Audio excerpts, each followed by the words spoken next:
इस कार्यक्रम के प्रायोजक हैं श्रीमान संजय दीवान, श्रीमती रेखा देवी, पुत्र एवं पुत्र वधू श्रीमान तीर्थेश, श्रीमती प्रियंका एवं पुत्री कुमारी मोक्षा जैन, दीवान परिवार, सूरत। उससे न मालूम क्या हो सकता है, इसलिए बराबर हम उससे बचें। ये हिंसा दान नाम का ये अनर्थ दंड है, इसके निषेध की बात यहाँ कही गई है। फरसा, तलवार, खनित्र क्या होता है? फावड़ा, गेंती, सब्बल, इनको खनित्र कहते हैं। फिर अग्नि नहीं देना, बर्छी नहीं देना, भाला नहीं देना, चाकू, सींगी, सांकल आदि हिंसा के उपकरणों को किसी के मांगे हुए देने में महान पाप होता है। लोग क्या कह रहे हैं? ये किसी के मांगे हुए देने में महान पाप होता है। और यदि आपको समझ में नहीं आए तो आप उन सब चीजों को देने का त्याग कर देना जिन सब चीजों को फ्लाइट में ले जाने का निषेध किया जाता है। आपको नहीं समझ में आ रही हो तो समझ में आ जाएगी, और क्या है। क्या फ्लाइट में जो जो चीजें प्रोहिबिटेड है, वर्जित है फ्लाइट में ले जाना, वो सब हिंसा दान वाली चीजें हैं। क्या आप फ्लाइट में नहीं ले जा सकते? आप ब्लेड ले जा सकते हो क्या फ्लाइट में? चाकू ले जा सकते हो क्या? कैंची ले जा सकते हो क्या? पेचकस ले जा सकते हो क्या? बोलो, आप बारूद वगैरह इस तरह की कोई चीज ले जा सकते हो क्या? कुछ नहीं ले जा सकते हो आप। बिल्कुल स्पष्ट शब्दों में जो जो चीजें फ्लाइट में नहीं ले जा सकते हैं, उन सब चीजों को किसी और को आप दान में भी नहीं दे सकते हैं। उन सब का भी निषेध हमारे यहाँ जनवाणी में किया गया है। ये सब बातें हो गई। मांगने पर भी देने से महान पाप होता है, क्योंकि इनको ले जाकर वह कार्य करेगा जिसमें हिंसा अवश्य होगी। क्या करेगा? वो काटने वाली चीजें हैं तो काटेगी कहीं ना कहीं जाकर के किसी चीज को, और उसमें हिंसा होगी। वह पाप देने वाले के मत्थे पड़ेगा, क्योंकि वह न आयुध देता और न हिंसा होती। इससे इनके देने का त्याग करना चाहिए। हिंसक आयुधों में हल नहीं देना, बख्तर, गाड़ी, घोड़ा, ऊंट, गधा किराए से देना आदि, और अग्नि के कार्य करना जैसे चूना के भट्टे लगवाना, ईंटें पकवाना तथा और भी ऐसे कार्य करना जिसमें व्यर्थ हिंसा और आरंभ हुए, उनको त्याग देवें। जिनमें व्यर्थ के पाप हो रहे हों, इन सब को त्याग देना चाहिए। अब कहाँ कहाँ ये सब पाप हो सकते हैं, जिनमें कुल मिलाकर के बात यही कहना चाह रहे हैं, भाई आप जितना बच सको इन आरंभिक क्रियाओं से, पाप क्रियाओं से, उतना स्वयं भी बचें और उनको भी बचावें। इस तरह का उपदेश भी नहीं देवें और स्वयं भी इस तरह के कार्य नहीं करें। अप ध्यान बड़ा खतरनाक है। अप ध्यान, इसका क्या करें? बोलो, अप ध्यान क्या चीज है? देखो, वहां लिखा है दौलत राम जी ने, काहू की धन हानि किसी जय हार न चिंते। बस हो गया। काहू की धन हानि किसी जय हार न चिंते। होय न सो उपदेश देय न सो उपदेश, होय अघवनज कृषिते। कर प्रमाद जल भूमि वृक्ष पावक न विराधे। असि धनु हल हिंसोप करण नहीं दे यश लाधे। राग द्वेष कर तार कथा कहूं न सुनीजे। कबहू भी नहीं सुनना, और कहूं नहीं और सुननू नहीं, कहूं न सुनीजे। राग द्वेष बढ़ाने वाली जो कथा है को सुनाना नहीं और कहना भी नहीं। कितनी तरह की बातें दौलत राम जी ने छेड़ाला के अंदर कह दी है। तो हम यहाँ अपध्यान के संदर्भ में बात कर रहे थे। काहू की धन हानि, आप विचार कर रहे हो यार ये क्यों बढ़ता जा रहा है, ये क्यों बढ़ता जा रहा है, कि तुम्हें क्या तकलीफ है, इसकी इनकम क्यों बढ़ रही है, इसकी प्रॉपर्टी इतनी बढ़ गई है, इसने मकान इतना बढ़ा लिया है, आप क्यों विचार कर रहे हो? उसके नुकसान हो जाए, अच्छा हुआ नुकसान हो गया, बहुत ही अपने आप को क्या समझता था, तो आप उसके नुकसान के बारे में सोच रहे हो। किसी का फायदा हो रहा है उसमें आपको ईर्ष्या का भाव हो रहा है, ये अपध्यान नाम का पाप है। इसे अपध्यान कहते हैं। काहू की धन हानि, किसी की जय और किसी की पराजय। रशिया वाले का क्या होगा, यूक्रेन वाले का क्या हो रहा है, अच्छा किया उसके साथ में, इसके साथ में बुरा किया, भारत किसका साथ देगा, अमेरिका किसका सपोर्ट कर रहा है, क्या करना चाहिए क्या नहीं करना चाहिए, ये सारे के सारे चिंतन ये अप ध्यान है, खोटे ध्यान है। इस अप ध्यान में आपके वे चिंतन भी आ जाएंगे जो आपको दिन रात आपके उपयोग को भरमाते हैं। इनमें राजनीतिक की चर्चाएं आ जाएगी, इसमें खेलों की चर्चाएं आ जाएगी। सुबह उठ करके न्यूज़पेपर हाथ में लेकर के आप ध्यान करना शुरू करता है, वो सब आप ध्यान चलता रहता है, दिन भर यही चलता रहता है। फिर ऑफिस में बैठेगा तो वहीं, कॉलेज में बैठेगा तो वहीं, बात करेगा तो वहीं, आपस में फोन पे बात करेगा, चर्चा करेगा, वहां क्या हो रहा है, यहाँ युद्ध का क्या हुआ, यहाँ का क्या हुआ, वही वही चलता रहता है दिमाग में, जिससे आपका कोई लेना देना नहीं है और कुछ नहीं। तो सोना क्या भाव हो गया, चांदी क्या भाव हो गई है, ये कितने की आ रही है, क्या करना है, क्या क्यों क्यों करना, मुझे ये समझ में नहीं आ रही है। आपको चांदी खरीदनी है, चांदी के भाव पूछ रहे हो तब तो समझ में आती है, लेकिन आपको यदि खरीदनी नहीं है तो उनके भावों के संदर्भ में क्यों आपका उपयोग इधर उधर जा रहा है। बहुत महंगा हो गया सोना, तो देखो आप, बहुत महंगा हो गया भाई, सोना बहुत महंगा हो गया, सोना बहुत महंगा हो गया, आपको खरीदना है कि नहीं, नहीं खरीदना तो नहीं है, तो क्यों टेंशन ले रहे हो, क्यों टेंशन ले रहे हो भाई साहब। आपको बेचना है कि नहीं, बेचना भी नहीं है, तो क्या के विकल्प है। शेयर मार्केट का क्या हो रहा है, क्या हो रहा है, क्या हो रहा है, मार्केट बढ़ रहा है, मार्केट डाउन हो रहा है। अरे जब तुम्हें उन कामों से कुछ लेना देना ही नहीं है, उनके घटने और बढ़ने से तुम्हारा किसी तरह का कोई संबंध नहीं है, तो फिर यदि विचार विकल्प आपके तीव्र चल रहे हैं तो वो घोर पाप है, पाप। और ऐसा पाप है, आप कहेंगे कि मैंने कोई पाप किया ही नहीं है, फिर सजा क्यों मिल रही है कि तुम्हें पता नहीं है तुम क्या पाप करके बैठे हो अंदर में। उसका नाम है अप ध्यान। अप माने खोटा, ध्यान माने चिंतन, खोटे विषयों के संदर्भ में चलने वाला चिंतन। बैठे बैठे आंख बंद करके यहां अप ध्यान कर रहे हैं, भूताविष्ट ध्यानाविष्ट की जैसे 96 नंबर गाथा के अंदर प्रयोग किया। कुंदकुंदाचार्य देव ने लिखा गाथा में, अमृत चंद्राचार्य देव ने टीका में लिखा उदाहरण। बैठे बैठे विचार कर रहे हैं, ऐसा हो जाएगा, फिर ऐसा हो जाएगा, फिर मैं ऐसा कर लूंगा, फिर ऐसा कर लूंगा। क्यों उपयोग भरमा रहा है, जो होगा तब की तब देखना ना क्या होगा। प्लानिंग करता रहता है फ्यूचर के बारे में, भविष्य के बारे में विचार करता रहता है, मैं ऐसा करूंगा, मैं ऐसा करूंगा, ऐसा कर लूंगा तो अच्छा रहेगा, वैसा करूंगा तो वैसा हो जाएगा, उनको ऐसा कर लेना चाहिए, इनको ऐसा कर लेना चाहिए। अप ध्यान के अलावा क्या चल रहा है, हाथ में लेकर के माला बैठा है और विषय कषाय की चर्चाएं दिमाग में घूमती रहती है। माला तो धरी रह जाती है और ध्यान इधर उधर भटकता रहता है।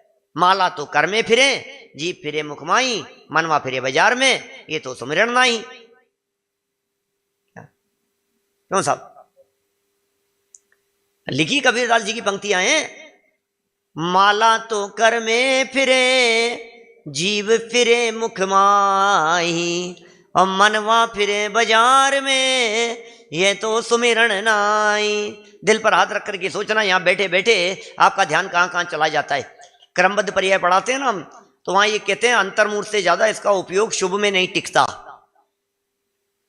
अंतर्मूढ़ से ज्यादा अशुभ में नहीं टिकता, नियम है ये। और इस सिद्धांत के दम पर हम ये कह सकते हैं, सुबह 7 बजे आते हैं, 11:30 बजे तक मंदिर में बैठे रहते हैं, 4.5 घंटे के टाइम पीरियड में 100 बार आपका उपयोग पाप में जाता है, 100 टाइम्स 100 बार पाप में उपयोग चला जाता है। क्या बात करें बड़ी, हम कहाँ पाप, अपने मंदिर में बैठे हुए हैं, हमें यहाँ तो ढेर पाप लगता है, मंदिर में बैठे हैं, भगवान है, पूजा है, प्रवचन सुन रहे हैं, सब यही है, हमारा कहाँ पाप में। 100 बार लिख कह रहे हो आप, 100 बहुत ज्यादा कह दिया आपने, कह रहा हूं ना 100। कभी आने जाने वाले की तरफ ध्यान जाता है, कभी पंखे की तरफ जाता है, कभी गर्मी की तरफ जाता है, कभी कपड़ों की तरफ जाता है, कभी शरीर की तरफ जाता है, कभी बाल संभालने की तरफ जाता है, कभी शक्ल देखने की तरफ चला जाता है, कभी कौन क्या कर रहा है इधर आपका उपयोग चला जाता है, बार बार में घड़ी देखने की तरफ चला जाता है, बेच देखने की तरफ चला जाता है। आज तो ज्यादा ही भक्ति ले ली,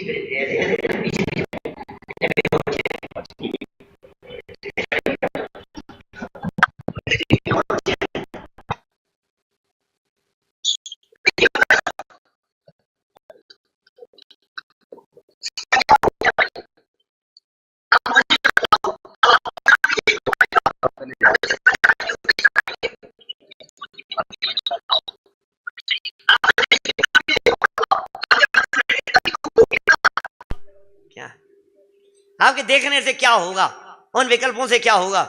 लेकिन बैठे ठाले हम विकल्प करते रहते हैं, और ऐसा कर लो, ऐसा हो जाए, फिर ऐसा हो जाए, ऐसा कर लेना चाहिए पंडित जी को, अब ये भक्ति लेनी चाहिए, अब इनको ये उदाहरण सुनाया जाना चाहिए, अब ये ऐसा सुनाएंगे, अब ये ऐसा बतलाएंगे, अब ऐसा होगा, अब ऐसा होगा, अब ऐसा हो जाए।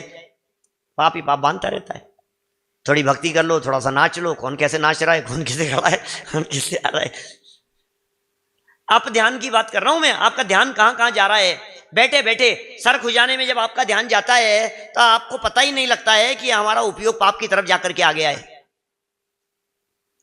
जब शरीर को संभालने में उपयोग जाता है तो आपको लगता ही नहीं है कि हमारा उपयोग पाप में जाकर के आ गया है। जब आप बैठे बैठे कुर्सी पर ऐसे सहारा लेते हैं तब आपको लगता ही नहीं है कि मैं थोड़ा सा कमर को संभाल रहा था, मच्छर उड़ा रहा था, कमर संभाल रहा था, शरीर संभाल रहा था। मेरा उपयोग आत्मा से हट करके, पंच परमेष्ठियों से हट करके, पूजन से हट करके पाप में चला गया था। ये तो मेरा ध्यान ही नहीं जाता है।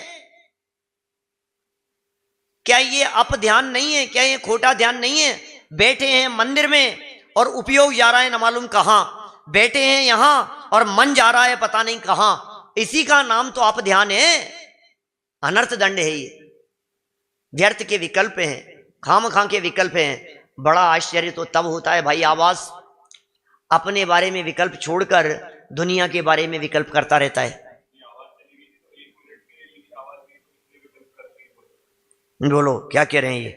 अभी आवाज चले गई थी बीच में, पता ही नहीं मेरे को तो। कितने विकल्प कर लिए, लो कितने विकल्प खड़े हो जाते हैं। आपने भी कर लिए होंगे, लोगों ने भी कर लिए होंगे। कहां कहां हमारा उपयोग चला जाता है, विकल्प चले जाते हैं। चित्त हमारा भ्रमता रहता है, उपयोग भ्रमण करता रहता है इधर से उधर। और वो कबीरदास जी कहते हैं भाई, माला चेतन सो कहे काहे फिरावे मोए। कौन सी माला?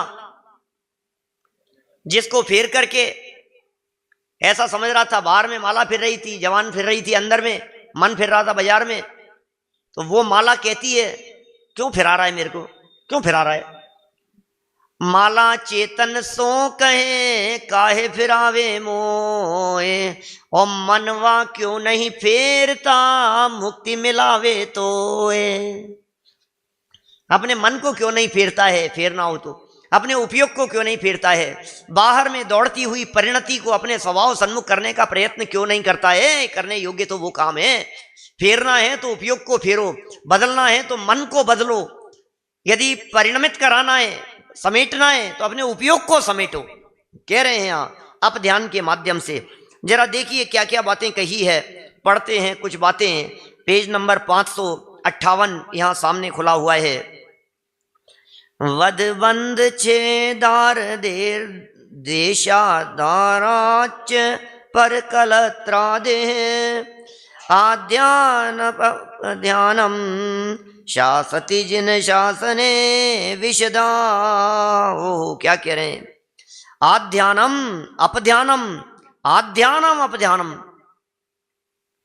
जिन शासन में जो पंडित है वह इस प्रकार के कर्तव्य को, जैसे राग द्वेष से दूसरों को हानि पहुंचाना, क्या कह रहे हैं, या वध बंधन करा देना, अपने चित्त में किसी को हानि पहुंचाने का विचार करना, किसी स्थान पर अच्छा समुदाय होवे वहां के लोगों को उल्टा समझाकर फूट करवा देना। कौन? ये क्या कह रहे हैं? जिन शासन में जो पंडित हैं वे इस प्रकार के कर्तव्य। ठीक है, पंडितों की बात कर रहे हैं ये क्या कह रहे हैं महाराज? यहां किसी और की बात नहीं कर रहे, तो पंडितों की बात कर रहे हैं। कैसे पंडितों की बात कर रहे हैं? भैया आप क्या कर रहे हो? आप ये तो देखो, जिन शासन में जो पंडित हैं वे इस प्रकार के कर्तव्य, जैसे राग द्वेष होकर के दूसरों को हानि पहुंचे, ऐसे काम करवा रहे हो आप। अब ध्यान करवा रहे हो आप, लोगों का ध्यान विचलित करवा रहे हो। एक और बात कहूं, दादा कहते हैं कभी कभी, जिन मंदिर में जिनेंद्र देव की वेदी बहुत सभ्य और बिल्कुल बहुत ज्यादा वो नहीं होनी चाहिए, जिसमें बहुत ज्यादा उलझने हो, उपयोग को भ्रमित करने वाली नहीं होनी चाहिए। क्यों? क्योंकि आप वहां से हट करके दूसरी तरफ ध्यान चला जाता है। आपको जिन मंदिर में आते समय बहुत सभ्य कपड़े पहन करके आने की बात क्यों कही गई है? इसीलिए तो क्योंकि वो दूसरों के आप ध्यान का कारण बनती है। मैंने यही कही होगी शायद, इत्र लगा करके आने की बात। मंदिर में इत्र लगा करके आता है और सब लोग, कितने लोग उसमें विचलित हो जाते हैं, सबका उपयोग भ्रष्ट हो जाता है, इधर उधर चला जाता है। आप तो लगा करके आ गए यहाँ, आप तो कुछ भी पहन करके आ गए, हमारे हम अपने ऊपर स्वतंत्र हैं। तुम स्वतंत्र हो लेकिन दूसरे को तो आप ध्यान करा रहे हो, आप ध्यान में निमित्त बन रहे हो। कोई भी ऐसे चमकीले वस्त्र पहन करके नहीं आ रहा, ऐसे गहरे काले वस्त्र पहन करके नहीं आना, अशोभनीय वस्त्र पहन करके नहीं आना, जिनसे दूसरों के परिणाम बिगड़े, परिणाम विचलित होवे, उपयोग भटकता हो। पूजन करते हुए व्यक्ति को भी एकदम देख करके लगे कि यार ये क्या है ये। तो इस तरह की जो बातें हैं उन सबके निषेध करने के लिए यहां जनवाणी कह रही है, जिनसे राग द्वेष, दूसरों की हानि पहुंचाना या वध बंधन करा देना, अपने चित्त में किसी को हानि पहुंचाने का विचार करना। चित्त में हमने किसी को हानि पहुंचाने का विचार किया, ये भी तो अपध्यान ही है।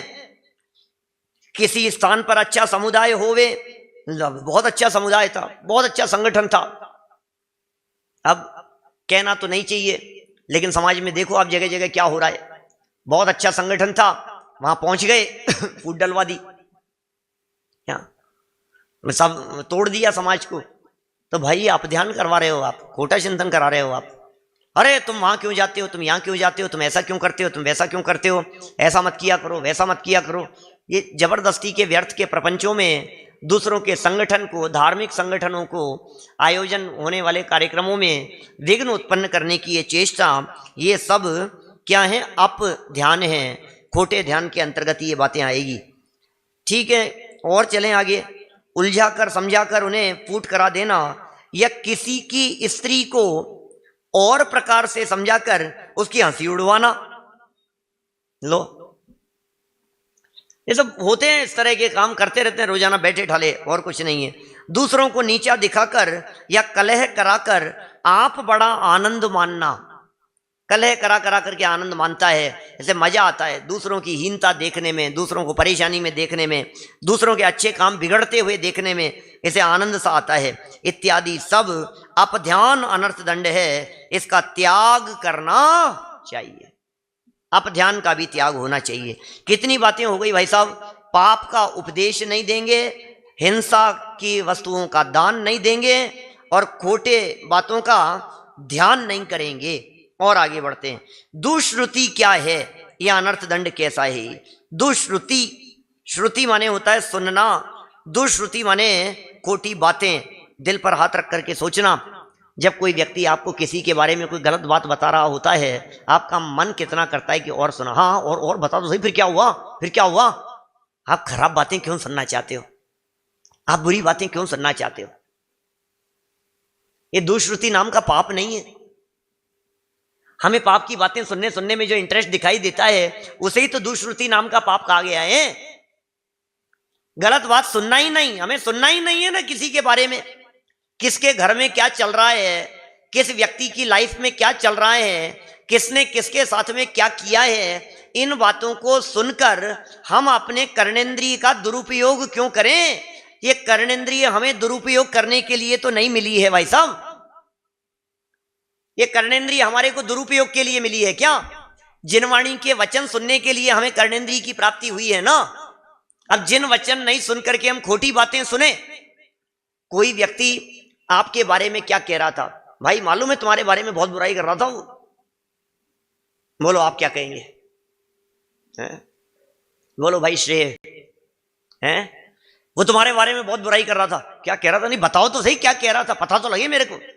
अब जब हम कह रहे हैं तुम्हारे बारे में बुराई कर रहा था क्या, तो तुम क्यों सुनना चाहते हो? क्यों सुनना चाहते हो बतलाओ। एक तो होगा दुश्रुति, फिर एक होगा अपध्यान। उसके साथ में सुन करके कर्णेंद्रिय से गया ना, अब इसके दिमाग में चलेगा अच्छा मेरे बारे में ऐसा ऐसा कह रहा था, ऐसा कर रहा था। तो क्या हो गया, अब दुश्रुति होने के बाद अपध्यान शुरू हो गया, फिर अपध्यान शुरू होगा, फिर दूसरे को उसके बारे में बताएगा वो कितना खराब है, तो पापोपदेश चालू हो जाएगा। क्या कोई व्यक्ति, मनोज जी यही आपके बारे में कोई कहे कि आपकी बुराई कर रहा था, आपको क्यों इंटरेस्ट है सुनने का? मेरे से कोई व्यक्ति कहे कि आपके बारे में बहुत बुराई कर रहे थे, मुझे क्यों सुनना है? मुझे क्या क्या सुनूंगा मैं? मेरे बारे में बुराई कर रहे थे, कर लो ना, हमें मालूम है ना हम कौन है। क्या हमारे बारे में क्या बुराई करेंगे? हमारे बारे में ये बुराई करेंगे कि इंटरनेट खोल करके बैठ जाते हैं, प्रवचन करते रहते हैं। तुम क्या बुराई करोगे? हमें पता है ना। और क्या कहोगे क्या हमारे बारे में? यही तो कहोगे, इनको तो आजकल है ना ऑनलाइन का चस्का लग गया है। कहते रहो तुम्हें जो समझना हो तुम्हें, इनको तो ऐसा हो गया है, इनको तो ऐसा हो गया है। दुनिया वाले न मालूम क्या क्या बातें किस किस के बारे में करेंगे, और हम उसे सुनकर अपने कर्णेंद्रिय को क्यों खराब करें? अभी सुनिए, आपके बारे में क्या कह रहा था, बुराई कर रहा था, इसको सुनने के लिए तो आपके कान खड़े हो जाते हैं, और वो आपको भगवान कह करके पुकार रहे हैं जिनवाणी, तो आपके कान सोने लग जाते हैं। वो सुनता नहीं। जिनवाणी आपको कह रही है आप भगवान बन सकते हो, हाँ वो सब तो ठीक है, तो सब बातें काहे का भगवान के क्या करना है, वहाँ चलती रहती है प्रवचन। पंडित जी हाँ और सुनाओ, आप तो सब सुन रखी है हमने ये सब बातें, कोई नई बात बताओ आप तो, और क्या है? भगवान तो आजकल पुरानी बात हो गई, अब क्या करें? परम भगवान कहें, क्या क्या कहें? भगवान से ऊपर कहाँ लेकर के आए बात? 50 साल से चल रहा है साहब हमारे यहाँ तो मुमुक्षु मंडल में, बराबर यही बातें सब सुनी है हमने, तो शुरू से सुनी है, शुरू से जुड़े हुए हैं हम, तो बचपन से सुनी है। कोई नई बात बतला दो आप। अरे नई तो आदिनाथ भगवान ने भी नहीं बतलाई थी, महावीर भगवान ने भी नई बात नहीं बतलाई थी, तुम क्या नई सुनना चाहते हो? और सुनो, ये बात यदि तुम्हारे हृदय की गहराई में उतर जाए तो ये बात तुम्हारे लिए नई हो जाएगी। सुनी तो बहुत है, कर्णेंद्रिय का विषय तो बहुत बनाई है, लेकिन कर्णेंद्रिय का विषय बनने से काम नहीं चलता है ना। इस श्रद्धा के लेवल पर उतरनी चाहिए कि नहीं ये बात, और श्रद्धा के लेवल पर यदि ये बात नहीं उतरती है तो कितना भी सुन लो उससे क्या होना है। जिनवाणी प्रशंसा कर रही है हमारी, जिनवाणी कह रही है भगवान बनने जन्मे हम, क्या भगवान बनने के लिए जन्मे हो आप, सम्यक दर्शन प्राप्त कर सकते हो, आप रत्नत्रय के धारी हो सकते हो, आपके जीवन में अभी अतीन्द्रिय आनंद की प्राप्ति हो सकती है। अभी बैठे बैठे पंकज जी साहब, अभी बैठे बैठे हो सकता है अंकित जी, अभी बैठे बैठे आप भगवान महावीर जैसे आनंद की प्राप्ति कर सकते हो। बोलो प्रकाश जी भाई साहब, हाँ वो तो ठीक है, कोई बात नहीं। और कोई बात? आपको मालूम है आपके बारे में संजय जी क्या कह रहे थे बैठे बगल में? क्या बताऊं आपको? अकेले में बताऊंगा? हाँ मन में कुछ ना कुछ चलता रहता है, क्या कह रहे थे मेरे बारे में, क्या कह रहे थे मेरे बारे में, क्या? आप आधा वाक्य कह करके छोड़ दो, आप को कल बताऊंगा, 24 घंटे चैन नहीं पड़े उस व्यक्ति को। आधा वाक्य कह करके छोड़ दिया, अब इसके दिमाग में ये चल रहा है, पता नहीं क्या, पता नहीं क्या बात है, पता नहीं क्या है, पता नहीं क्या कहना चाह रहा है, पता नहीं क्या है इसके दिमाग में क्या चल रहा है, इसने क्या सोच लिया, इसने क्या कह दिया, इसने क्या कहा होगा मेरे बारे, ये तो है ही मेरा, ऐसा ही क्या? क्यों आप ध्यान कर रहा है भाई? क्या ये खाम के पाप नहीं है, बिना मतलब के पाप नहीं है? हम व्यर्थ में इस तरह के पापों से अपने मनुष्य जीवन को क्या बर्बाद नहीं कर रहे हैं? हमारे पास में सोचने विचार करने के लिए काम कम है। मत करो दूसरों की निंदा, मत सुनो अपनी निंदा, मत करो औरों की निंदा प्रशंसा, मत करो ना ये चर्चाएं। थोड़ी सी प्रशंसा भी अपने आप के बारे में सुन लोगे तो क्या हो जाएगा, उसको भी यहां दुष्श्रुति समझना। आत्म प्रशंसा भी दुष्श्रुति है। दुष्श्रुति का अर्थ खोटी बातें सुनना इतना मात्र नहीं है, दुष्श्रुति का अर्थ नहीं सुनने योग्य सुनना, उसका नाम दुष्श्रुति है। दुष्श्रुति किसका नाम है? खराब बातें सुनना, वो दुष्श्रुति है जो सुनने योग्य नहीं है। इस कार्यक्रम के प्रायोजक हैं श्रीमान संजय दीवान, श्रीमती रेखा देवी, पुत्र एवं पुत्रवधू श्रीमान तीर्थेश, श्रीमती प्रियंका एवं पुत्री कुमारी मोक्षा जैन, दीवान परिवार सूरत।